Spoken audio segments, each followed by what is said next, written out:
विश्व रंग के पूर्व रंग के रूप में रविंद्रनाथ टैगोर विश्वविद्यालय भोपाल द्वारा प्रसिद्ध फिल्म निर्माता निर्देशक विवेक रंजन अग्निहोत्री लिखित हु किल्ड शास्त्री के हिंदी अनुवाद लाल बहादुर शास्त्री मृत्यु या हत्या पुस्तक का भव्य विमोचन रविंद्र भवन में किया गया।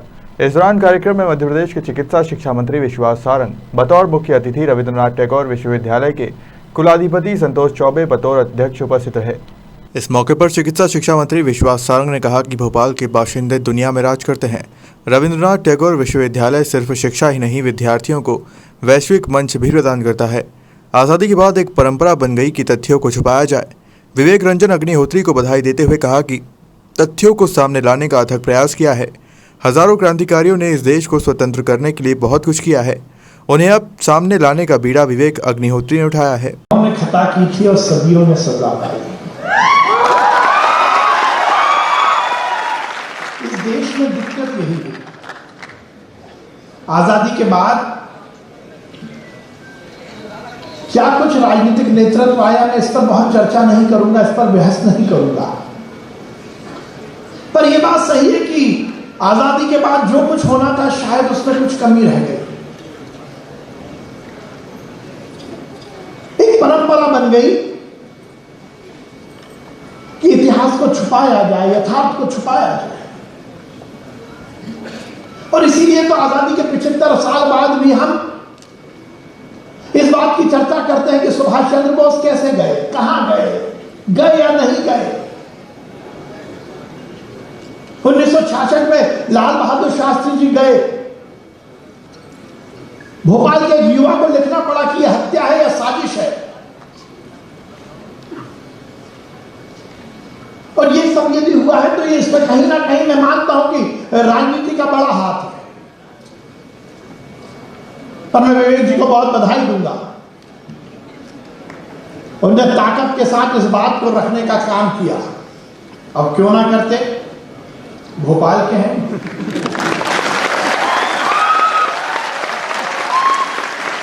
क्यों ना करते, मॉडल स्कूल में पढ़े हैं।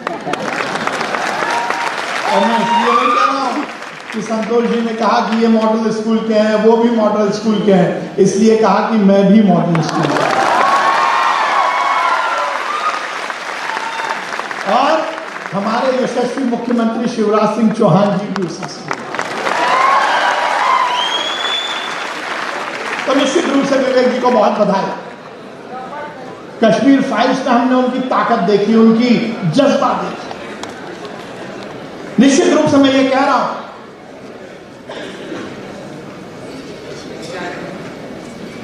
कि इस देश में आजादी के बाद कहीं ना कहीं राजनीतिक रूप से हर 5 साल के चुनाव में मुझे क्या मिलेगा, क्या नहीं मिलेगा, किस मुद्दे से मुझे फायदा मिलेगा, किस मुद्दे को दबाने से, किस मुद्दे को उजागर करने से मुझे फायदा मिलेगा, इसी के हिसाब से इतिहास बनाया गया, बिगाड़ा गया। कहा जाता है 1857 के बाद जब पहला स्वतंत्रता संग्राम हुआ था, उसके बाद 1947 तक जब तक हम आजाद हुए, लगभग 1 से 1.5 लाख पन्ने से इतिहास के ऐसे थे जो शायद आजादी के बाद होने वाला है, जो मेडिकल की पढ़ाई भी अब हिंदी में करेगा।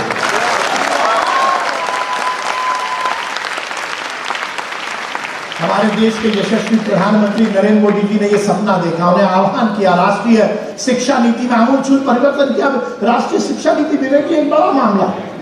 मेघालय ने यदि 1836 में एक ऐसी शिक्षा नीति को हिंदुस्तान में लाने का काम किया जिससे केवल हिंदुस्तान में गुलामी 1947 तक नहीं रही, 1947 तक आज तक हमारे दिमाग में अंग्रेजियत की गुलामी को भरने का काम लॉर्ड मेघालय ने किया।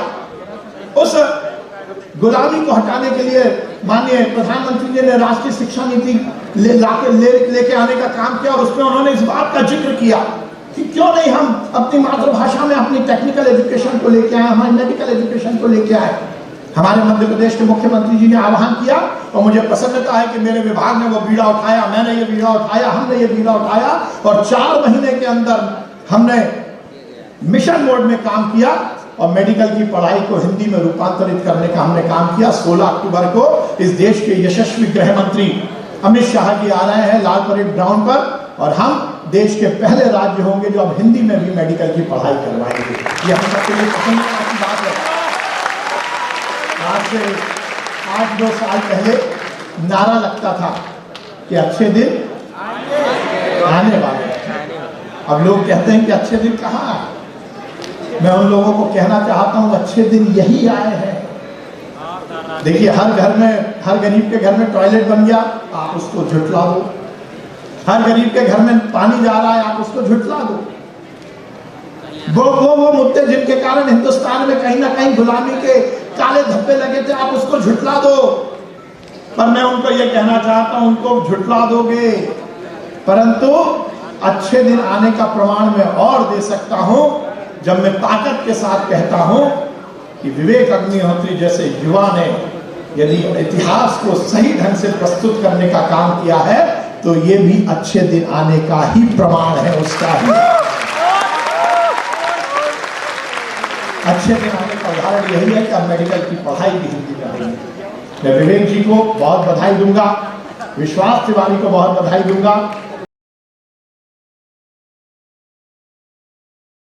कि जिनको मैं अर्बन नक्सल्स बोलता हूं, इनकी सबसे बड़ी जो चालाकी है, जो इन सबसे बड़ा जो इनके पास एक अस्त्र है, वो ये है कि वो आपको घटनाक्रम को तोड़ तोड़ के अलग अलग फेंक देते हैं।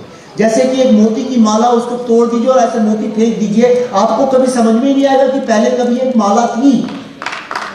आप एक एक मोती ढूंढते रहेंगे तो माला का पता ही नहीं चलेगा। तो जब CAA का चल रहा था, उसमें मैंने कुछ भाषण सुने शाहीन बाग में, और अलीगढ़ मुस्लिम यूनिवर्सिटी की दीवार पे लिखा हुआ था खिलाफत 2.0। वो फोटो मैंने सेव की। मैंने कहा ये चक्कर क्या, खिलाफत की बात क्यों लिख रहे हैं? तो सबको लगता है, आप किसी से भी पूछिए, लोग सोचते हैं खिलाफत का मतलब है किसी के खिलाफ हो जाना, और शायद स्वतंत्रता के संग्राम में अंग्रेजों के खिलाफ होने को खिलाफत मूवमेंट बोलते थे। ऐसा नहीं है। जो जानते हैं उनके लिए तो ठीक है, जो नहीं जानते हैं, वो मूवमेंट सारा ये था कि टर्की में जो खलीफा था, उसके लिए भारत में लड़ाई लड़ी जा रही थी। उसका जो है खलीफा के लिए जो लड़ रहे थे कि भाई हमें ना तो ब्रिटिश से मतलब है, ना हमें भारत से मतलब है, हम चाहते हैं कि सारी दुनिया उस खलीफा के सामने झुके। उस मूवमेंट को खिलाफत मूवमेंट बोला जा रहा था। ये जो IS जिसको बोलते हैं, ये भी तो वही खिलाफत मूवमेंट है। ये जो काफिर और सर तन से जुदा के जो नारे आज लग रहे हैं, ये सारे खिलाफत मूवमेंट के। और उसी खिलाफत मूवमेंट के कारण भारत का पार्टीशन हुआ, और उस पार्टीशन में जो हिंदू, सिख, बुद्धिस्ट लोग जो भारत के बाहर रह गए और जिनको प्रोसिक्यूट किया गया, उनको जब भारत में वापस लेने की बात CAA के जरिए उठी तो फिर से खिलाफत 2.0 खड़ा हो गया। ये बात भारत के युवा लोग जानते ही नहीं। तब मैंने तय किया, ये डायरेक्ट एक्शन डे जो हुआ है, मोपला राइट्स जो हुई है, जिसके बारे में बाबा साहब अंबेडकर ने, एनी बेसेंट ने, इन सब लोगों ने लिखा है, वो direct action day, partition, Bharat में हुई कम से कम 2500 राइट्स, शाहीन बाग, अभी हाल फिलहाल में उदयपुर में आपने देखा जो हुआ, इन सब के पीछे एक ही तार है उस माला का, और उसका नाम है खिलाफत मूवमेंट। तब हमने तय किया कि उसके ऊपर एक फिल्म बनाई गई, और चूंकि सारा खिलाफत मूवमेंट दिल्ली से सेंटर्ड था, वहीं से डिक्टेट किया जाता था, और आज भी वहीं से डिक्टेट। लेकिन बॉलीवुड के हर स्टूडियो, हर व्यक्ति ने इस फिल्म को सपोर्ट करने से, फाइनेंस करने से मना कर दिया। क्यों किया, वो एक अलग कहानी है, कभी आऊंगा भोपाल तो समझाऊंगा।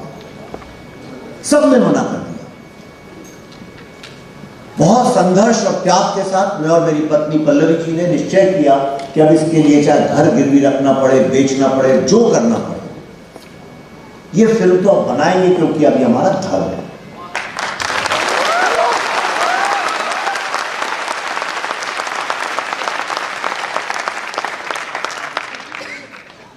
तो जो बहुत अच्छे कलाकार थे, लेकिन उनके पास काम नहीं था, क्योंकि जो नया बॉलीवुड है वो ऐसा मानता है कि जिनको एक्टिंग आती है उनको तो लेना ही नहीं चाहिए।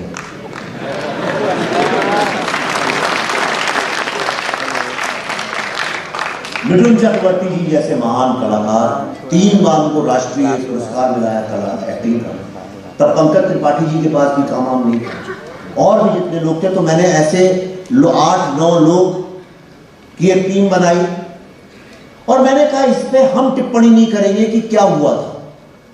अगर समझिए कोर्ट में ये केस चले तो दोनों तरफ की ईमानदारी से जो तर्क और जो दलीलें होंगी सिर्फ वो जनता के सामने पेश किया जाएगा।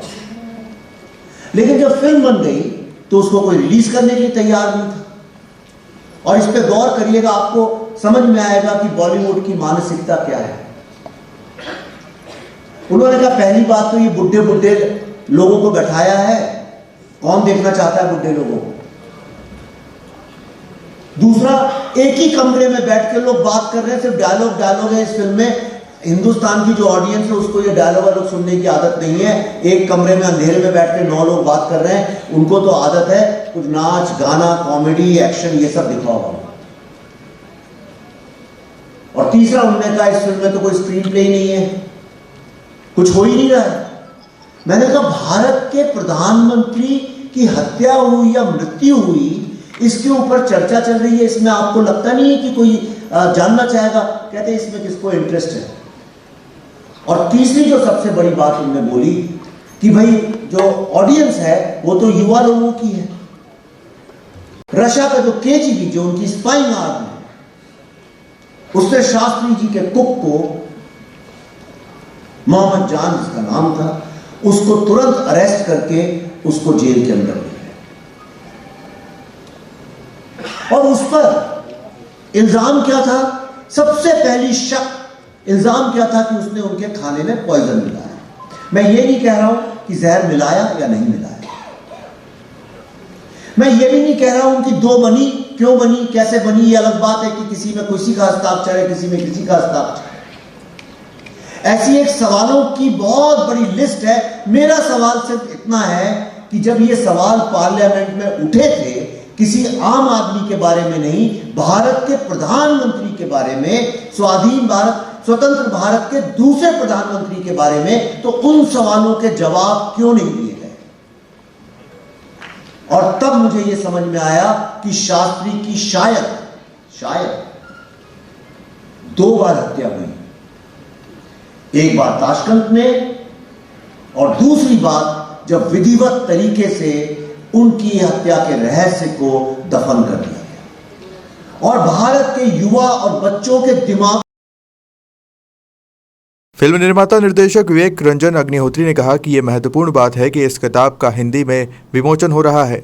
विश्वरंग के बारे में बात करते हुए कहा कि ये पहले हम भूल गए थे कि कला ही समाज की आत्मा होती है। भोपाल से उमेश यादव की रिपोर्ट।